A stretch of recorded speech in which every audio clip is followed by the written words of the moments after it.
On the distant planet of Eris 7, where humans and aliens lived side by side, tensions had been simmering for months. The planet was a melting pot of cultures, species, and ideas, but it was also a place where resources were scarce and tempers flared easily. In the heart of the city, in a bustling marketplace, filled with vendors shouting their wares, a tragedy unfolded that would shake the entire galaxy. Daniel Carter, a human trader in his mid-30s, was known for his quick smile and sharp business sense.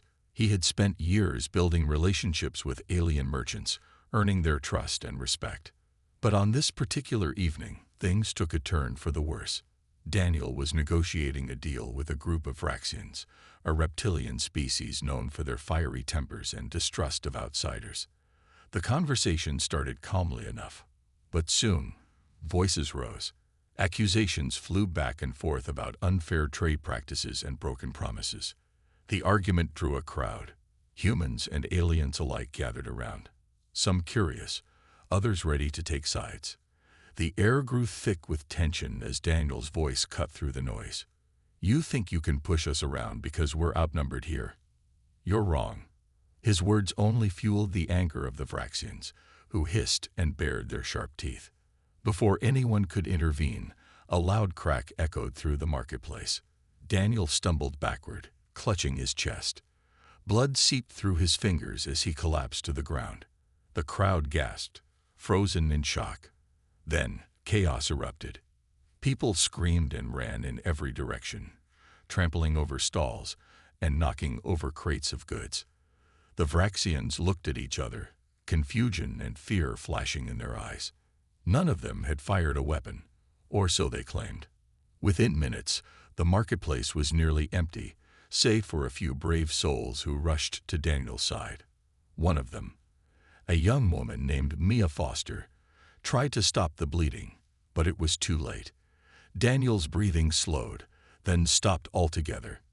His lifeless body lay there, surrounded by scattered fruits and broken pottery, a grim reminder of how quickly peace could unravel. News of the murder spread like wildfire. By the time Captain Laura Hayes arrived at the scene, the area was cordoned off, and forensic teams were already combing through the wreckage. Laura, a seasoned officer with sharp features and an even sharper mind, surveyed the scene with a heavy heart.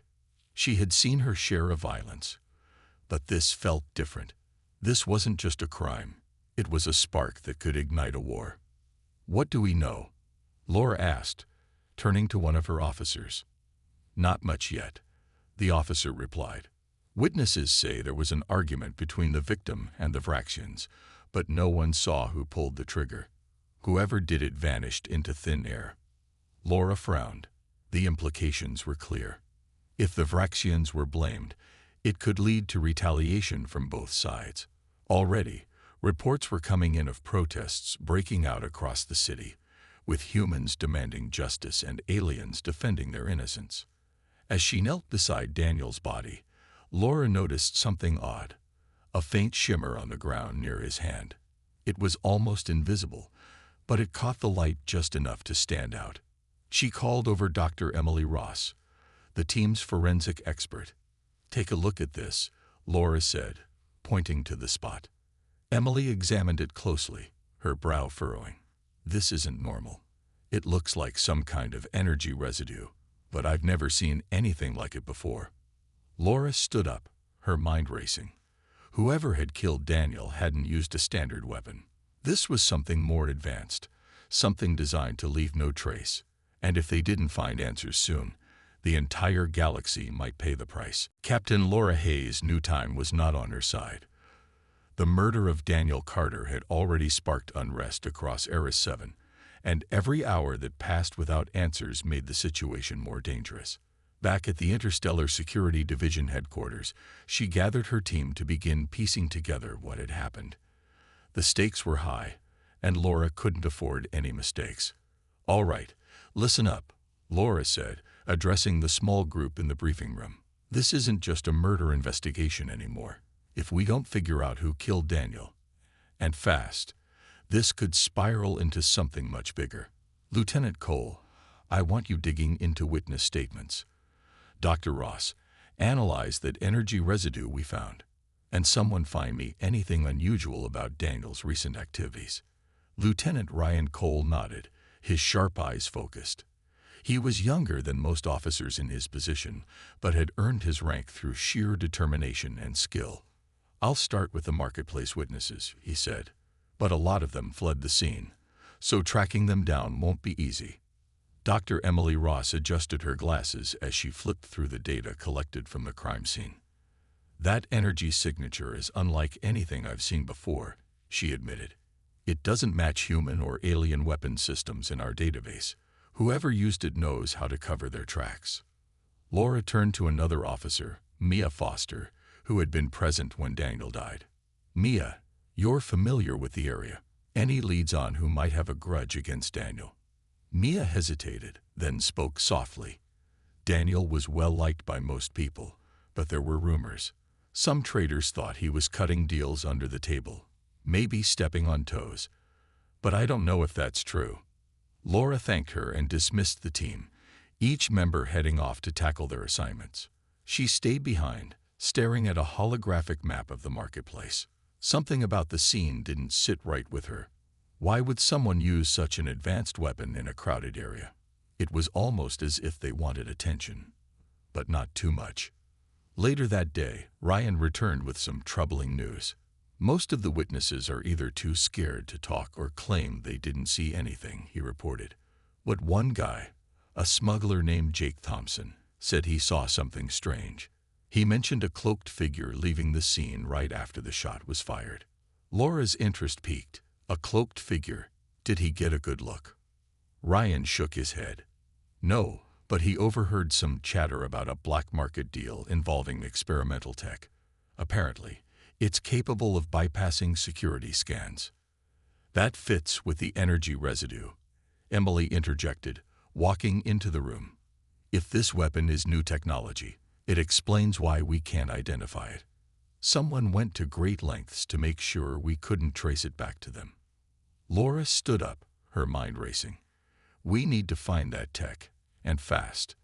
If it's being sold on the black market, there's a chance we can track its origin." She turned to Ryan. "Get me everything you can on Jake Thompson. Find out where he operates and what else he knows." The next morning, Laura led her team to a rundown district on the outskirts of the city, known for illegal trade and shady dealings. They moved cautiously, aware that one wrong move could blow their cover. After hours of searching, they located a hidden facility tucked away in an abandoned warehouse. Inside, they discovered crates filled with strange devices, along with blueprints for a prototype weapon designed to mimic different energy signatures. "This is it," Laura whispered, holding up one of the blueprints. "Whoever built this wanted to frame the Vraxians, or anyone else they chose. This wasn't random. It was planned." As the team secured the evidence, Laura felt a chill run down her spine. Whoever was behind this wasn't just targeting Daniel. They were targeting the entire Galactic Senate. And if they succeeded, the fragile piece holding the galaxy together would shatter completely. The news of Daniel Carter's murder reached the Galactic Senate within hours, and it hit like a storm. The Grand Chamber, usually filled with calm debates and measured discussions, was now a boiling cauldron of emotions. Humans demanded justice, while alien delegates argued for restraint. At the center of it all stood Senator John Miller, a tall man with sharp features and an even sharper tongue. He wasted no time using the tragedy to push his agenda. "This is not just a crime against one human," Miller declared from the podium, his voice echoing through the vast hall. "This is an attack on humanity itself. The Vraxians have shown their true colors once again: violent, untrustworthy, and incapable of coexisting peacefully." His words ignited a firestorm. Human delegates erupted in agreement, some shouting demands for sanctions against the Vraxian homeworld. Alien representatives, however, pushed back fiercely. Ambassador Lisa Nguyen, a soft-spoken yet determined woman representing a coalition of peaceful species, stepped forward to address the chaos. "We cannot let fear dictate our actions," she said firmly, her voice cutting through the noise. Blaming the Vraxians without evidence will only deepen the divide between us. We must work together to find the truth, not rush to judgment. But Miller wasn't listening. He had already planted seeds of doubt in the minds of many. Behind closed doors, whispers spread among senators about how this tragedy could be used to reshape the balance of power. Some saw it as an opportunity to weaken alien influence in the Senate, while others worried that such moves would destroy the fragile unity holding the galaxy together. Laura Hayes and her team watched these developments closely. They knew the political fallout could complicate their investigation. As tensions mounted, Laura received a call from Ambassador Nguyen, who requested an urgent meeting. When they met in a quiet corner of the Senate building, Nguyen looked exhausted but resolute. "I've been trying to keep things under control," Nguyen explained, rubbing her temples. "But Miller is pushing hard for anti-alien legislation. If he gets his way, it will undo decades of progress." "What can we do?" Laura asked, frustration evident in her tone. "We're doing everything we can to solve this case, but politics is moving faster than facts." Nguyen leaned closer, lowering her voice. "There are rumors, whispers of a group called Terra First. They've been gaining support among radical humans. Their goal is simple, to drive non-humans out of the Senate entirely. I think Miller might be connected to them." Laura's eyes narrowed. "Do you have proof?" "Not yet," Nguyen admitted. "But if you can find something concrete, it could stop him in his tracks. For now, all I can do is try to slow him down." Back at headquarters, Laura shared what she had learned with her team. Ryan Cole frowned, flipping through files on his tablet. Terra First has been linked to several incidents over the years, but nothing solid enough to bring charges. If they're involved, they'll be careful to cover their tracks. Emily Ross chimed in, holding up a piece of evidence from the raided facility. "This weapon tech isn't something amateurs could build. Whoever made it had access to advanced resources, and likely backing from someone powerful." Laura nodded, her jaw tightening. "Then we dig deeper. We need to connect the dots between the weapon, the black market, and whoever is pulling the strings. And we need to do it before Miller pushes his bill through." As days passed, the pressure mounted. Protests erupted outside the Senate building, with humans chanting slogans against aliens and alien supporters holding signs calling for peace. Inside, debates grew heated, tempers flared, and alliances began to fracture. The galaxy teetered on the edge of chaos, and Laura knew that finding the truth wasn't just about solving a murder anymore. It was about saving the Senate itself. Laura Hayes and her team worked tirelessly, following every lead they could find. The raid on the hidden facility had given them crucial evidence, but it wasn't enough to point directly at those responsible. They needed more, something that would tie everything together. It was Lieutenant Ryan Cole who suggested revisiting Jake Thompson, the smuggler who had mentioned seeing a cloaked figure near the marketplace. "We need to squeeze him for more information," Ryan said during a quick strategy meeting. "If he knows about the black market deal, he might know who's behind it." Laura agreed. "Let's bring him in. But be careful, he's probably scared. And if he feels cornered, he might clam up." The team tracked Jake to a dingy bar on the outskirts of the city, where dim lights and loud music masked the illegal deals happening in shadowy corners. Jake was sitting alone, nursing a drink, when Laura and Ryan approached him. He looked up, his face pale with fear. "I don't want trouble," Jake muttered before they even sat down. "I told you everything I know." Laura slid into the seat across from him, her voice calm but firm. "We're not here to make trouble, Jake. We're here because someone killed Daniel Carter, and whoever did it is still out there. You can help us stop them." Jake hesitated, glancing around nervously. "Look, I didn't see much, okay? Just a guy in a cloak running away. That's all." Ryan leaned forward. "What about the weapon? You said something about a deal involving experimental tech. Who was selling it?" Jake sighed, realizing he couldn't avoid answering. "Fine. There's a guy. Goes by the name of Kale. He's a middleman for some big players. If anyone knows where that weapon came from, it's him. But you didn't hear that from me. Laura nodded. Where can we find Cal? He hangs out at an old docking bay near the industrial zone, Jake replied. But be careful. Cale doesn't like visitors. With this new lead, the team headed straight for the industrial zone. The docking bay was dark and deserted, its metal walls rusting and creaking in the wind. As they entered cautiously, they spotted a man leaning against a crate, smoking a cigarette. His sharp eyes scanned the area until they landed on Laura and her team. You must be Cale, Laura said, stepping forward. We need to talk. Cale smirked, tossing his cigarette to the ground. Talk? About what? About the weapon used to kill Daniel Carter, Laura replied, her tone steady. We know you broker deals for advanced tech. Tell us who sold it. Cal's smirk faded, replaced by a look of unease. I don't know anything about that. You're barking up the wrong tree. Ryan stepped closer, his voice hardening. Don't play games with us, Cale. We've got evidence linking your operation to the murder. Cooperate, or we'll shut you down. For a moment, Cale seemed conflicted. Then he sighed, shaking his head. All right, fine. But you didn't hear this from me. The weapon came from a buyer. A human buyer. They paid top credits for it, and gave specific instructions. Make it untraceable. Laura's heart raced. Do you know who the buyer was? Cale hesitated before answering. No names, but they were working with someone inside the Senate. That's all I know. The revelation sent chills through the team. Someone within the Galactic Senate had orchestrated the murder of Daniel Carter. Laura thanked Cale and left quickly, her mind spinning with possibilities. If their suspicions were correct, this wasn't just a crime. It was a calculated move to destabilize the galaxy. Back at headquarters, Laura gathered her team to share the news.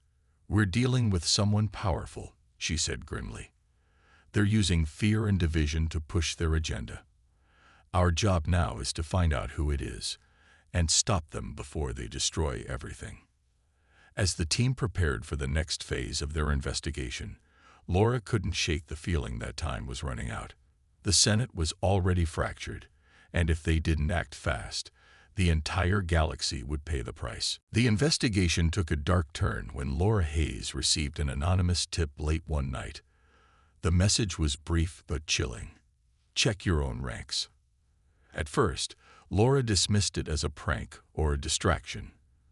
But the more she thought about it, the more it gnawed at her. Someone within the Interstellar Security Division might be leaking information to the enemy. Laura decided to act quickly. She called Lieutenant Ryan Cole into her office early the next morning. His sharp mind and loyalty had always been assets to the team, but now doubt crept into her thoughts. Could he be involved? She hated even considering it, but she couldn't afford to ignore the possibility. Ryan, Laura began, her tone measured, I need you to look into something for me. Confidentially. He raised an eyebrow, curious. What is it? We've received intel suggesting there's a leak in our division, she said, watching his reaction closely. Someone's been passing information to whoever is behind this conspiracy. Ryan frowned, clearly taken aback. A leak? That's serious. Do we have any leads? Not yet, Laura replied. But I want you to review all communications from the past week. Look for anything unusual. Messages sent outside normal channels, unauthorized access to files, anything that stands out. Ryan nodded, though a flicker of unease crossed his face. You think it could be someone on our team? I don't know, Laura admitted.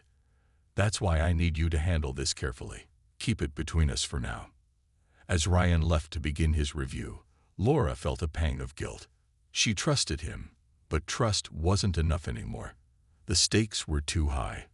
Over the next few hours, she pored over surveillance footage from the raided facility herself, searching for anything she might have missed. It was Dr. Emily Ross who made the next breakthrough. While analyzing the energy residue from the crime scene, she noticed something odd in the video feed. A shadowy figure wearing a badge identical to those issued to high-ranking Senate officials had been lurking near the crates containing the prototype weapon. "Laura, you need to see this," Emily said, calling her over.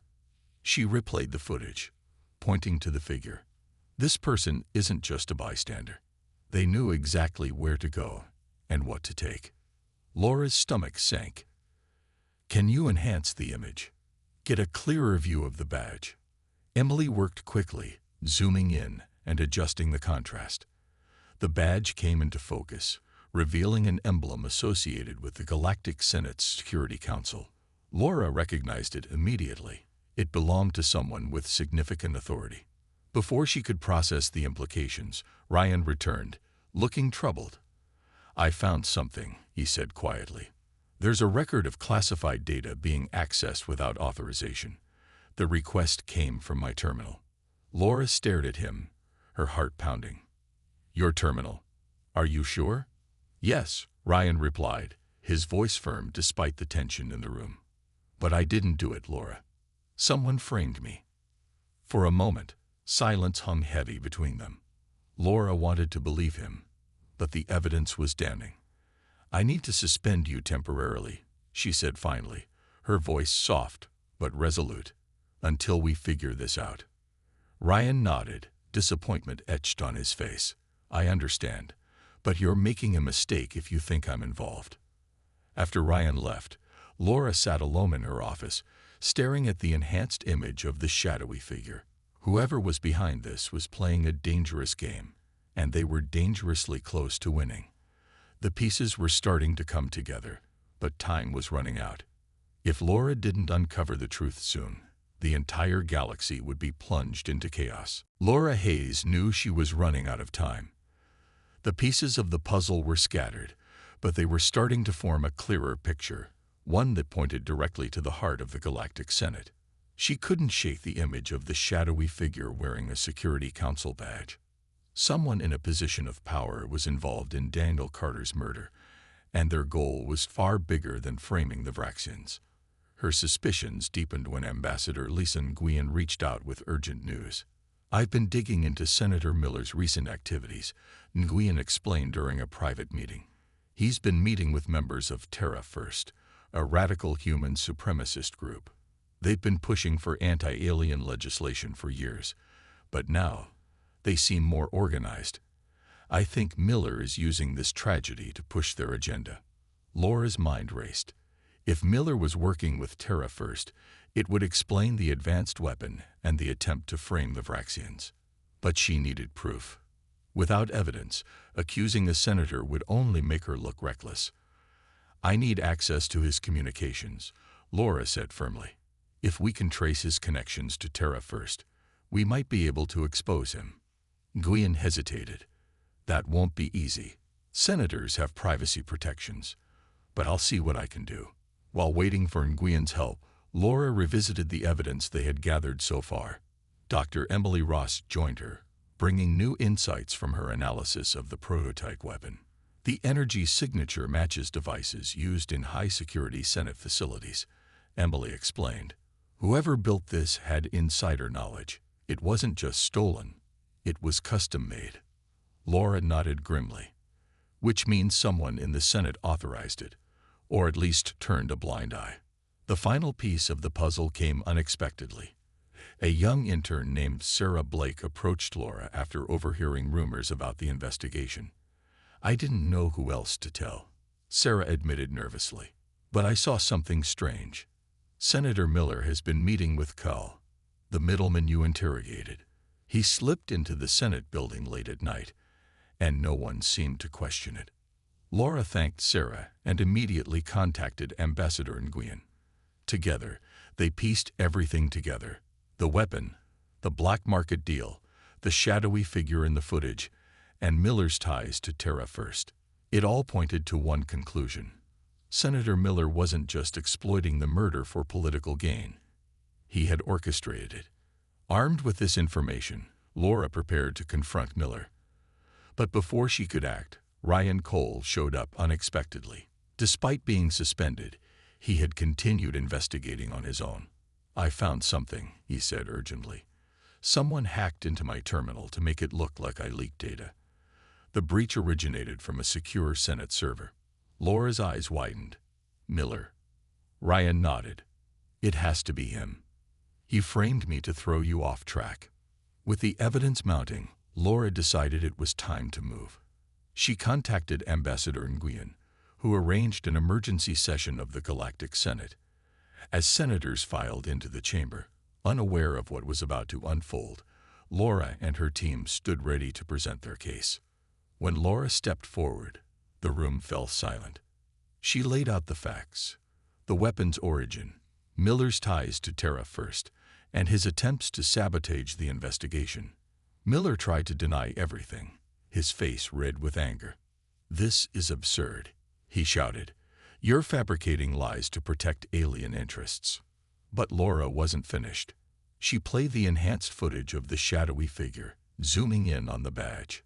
Gasps rippled through the chamber as the emblem became clear. It matched Miller's credentials. "This isn't just about one murder," Laura said, her voice steady. "It's about tearing apart the galaxy for personal gain, and we won't let it happen." Miller's allies began to waver, and the tide turned against him. For the first time, the truth was undeniable. But even as Miller was arrested, Laura knew the fight wasn't over. The damage had been done, and rebuilding trust wouldn't be easy. Still, she allowed herself a small moment of relief. Justice had been served, for now. The emergency session of the Galactic Senate was in full chaos. Senator John Miller, his face pale and sweaty, stood at the center of the chamber, surrounded by shouts and accusations. Laura Hayes had just revealed the evidence tying him to Daniel Carter's murder, and the room erupted into pandemonium. Human delegates argued with alien representatives, some defending Miller while others demanded justice. "This is a witch hunt," Miller yelled, his voice trembling but defiant. "They're twisting facts to turn us against each other. Don't fall for it." But Ambassador Lisa Nguyen stepped forward, her calm demeanor cutting through the noise. "We have proof," she said firmly, holding up the enhanced footage of the shadowy figure. "This isn't speculation. It's evidence, and it points directly to you, Senator Miller." Miller's allies began to falter. The damning video, combined with the testimony from Cale and the intern Sarah Blake, left little room for doubt. Still, Miller refused to back down. "Even if I am guilty," he spat, "I did what was necessary to protect humanity. The aliens don't belong here. They never have." His words sent shockwaves through the chamber. Alien delegates rose from their seats, their expressions a mix of anger and fear. Some humans, emboldened by Miller's rhetoric, began chanting slogans supporting Terra First. The situation was spiraling out of control. Laura knew they had to act fast. She signaled to Ryan Cole, who had rejoined the team after being cleared of suspicion. Together, they moved toward the Senate's security controls. Earlier, Emily Ross had discovered something alarming. Miller had installed a fail-safe mechanism in the Senate building, a hidden arsenal of weapons designed to target non-human delegates. If activated, it could wipe out every alien in the chamber. "We need to disable it before he does something drastic," Laura whispered to Ryan as they slipped away from the crowd. Back in the chamber, Miller seized the moment. With attention focused on the debate, he quietly activated a device concealed in his pocket. Alarms blared as automated turrets emerged from panels in the walls, their barrels aimed directly at the alien delegates. Panic spread like wildfire as everyone scrambled for cover. "Stay where you are," Miller bellowed, standing atop the podium. "This ends now. Either humanity takes its rightful place as the dominant species, or none of you leave this room alive." Laura and Ryan raced against time, following Emily's instructions to locate the control panel for the weapon system. They found it in a maintenance corridor, hidden behind a locked door. Ryan worked quickly to override the security lock, while Laura kept watch, her heart pounding. Inside the chamber, Ambassador Nguyen tried to reason with Miller. "You can't win this way," she pleaded. "Killing innocent people won't solve anything. It will only destroy everything we've built." Miller ignored her, his finger hovering over the trigger. But just as he prepared to give the final command, Laura and Ryan succeeded in disabling the system. The turrets powered down, leaving the room eerily silent. Guards rushed in to apprehend Miller, who collapsed in defeat. His accomplices were arrested shortly after, their plans exposed. Though the immediate threat was neutralized, the damage had been done. Trust between species hung by a thread, and tensions remained dangerously high. As order was restored, Laura looked around the chamber, her chest tight with emotion. The galaxy had narrowly avoided disaster, but the scars would take years to heal. For now, though, they had stopped a massacre and uncovered a conspiracy that could have torn the Senate apart forever. In the days following the Senate crisis, the galaxy was left reeling. News of Senator Miller's betrayal spread quickly, and public opinion was divided. Some humans praised his actions, believing he had fought for their survival, while others condemned him as a traitor who had nearly sparked a galactic war. Alien species, meanwhile, were wary and angry, unsure if they could ever trust humanity again. The Galactic Senate convened once more to address the fallout. Security measures were tightened, with new protocols put in place to prevent similar incidents. Every entrance to the Senate building was monitored, and all delegates were required to undergo strict background checks. For many, these changes felt like a necessary step toward safety. For others, they symbolized a loss of freedom and an erosion of the unity the Senate was meant to represent. Ambassador Lisa Nguyen stood at the podium during one of the first sessions after the attack. Her voice was steady but carried a weight of emotion as she addressed the chamber. What happened here was not just an act of violence. It was an assault on the very idea of cooperation, she said. We cannot let fear drive us apart. If we do, then those who seek to divide us have already won. Her words resonated with some, but skepticism lingered in the air. Many alien delegates demanded stronger protections for their communities, while human representatives argued that such measures would only deepen divisions. The debates were heated, and progress was slow. Captain Laura Hayes watched it all unfold from the sidelines. She had been invited to speak about her team's role in uncovering Miller's plot, but she chose her words carefully. This investigation showed me that our greatest strength is also our greatest weakness, our diversity, she told the chamber. It makes us strong when we work together, but it leaves us vulnerable when we turn against each other. We must choose wisely how we move forward. Despite the challenges, small signs of hope began to emerge. Ambassador Nguyen worked tirelessly to rebuild bridges between species, organizing meetings and cultural exchanges to foster understanding. Dr. Emily Ross collaborated with alien scientists to study the prototype weapon used in Daniel Carter's murder, ensuring no one could replicate its technology. Even Lieutenant Ryan Cole found himself playing a role, helping to implement new security systems across Eris 7. But not everyone was ready to forgive or forget. Families of victims like Daniel Carter struggled to find closure, their grief compounded by the knowledge that his death had been part of a larger conspiracy. Protests continued outside the Senate building, with both humans and aliens calling for justice and change. As weeks turned into months, the Senate slowly began to stabilize. New legislation was passed to promote equality and protect minority rights, though enforcement remained inconsistent. Trust was fragile, and old prejudices persisted. Still, there were moments of progress. The Joint Human-Alien Task Force was formed to investigate crimes involving multiple species, marking a step toward true collaboration. For Laura, the experience had changed her deeply. She had always believed in the mission of the Interstellar Security Division, but now she understood just how high the stakes were and how easily fear could be manipulated to tear people apart. One evening, as she stood overlooking the city lights of Eris 7, Ryan joined her. "Do you think we'll ever get past this?" he asked quietly. Laura sighed, her gaze fixed on the horizon. "I don't know, but I do know this.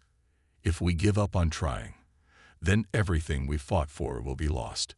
We have to keep moving forward, even if it's one small step at a time." Ryan nodded, offering a faint smile. "Then I guess we'd better get back to work." Together, they walked back inside, ready to face whatever challenges lay ahead. The road to peace would be long and difficult, but for the first time in weeks, there was a glimmer of hope. The galaxy wasn't perfect, and it might never be, but as long as people were willing to try, there was still a chance for a better future.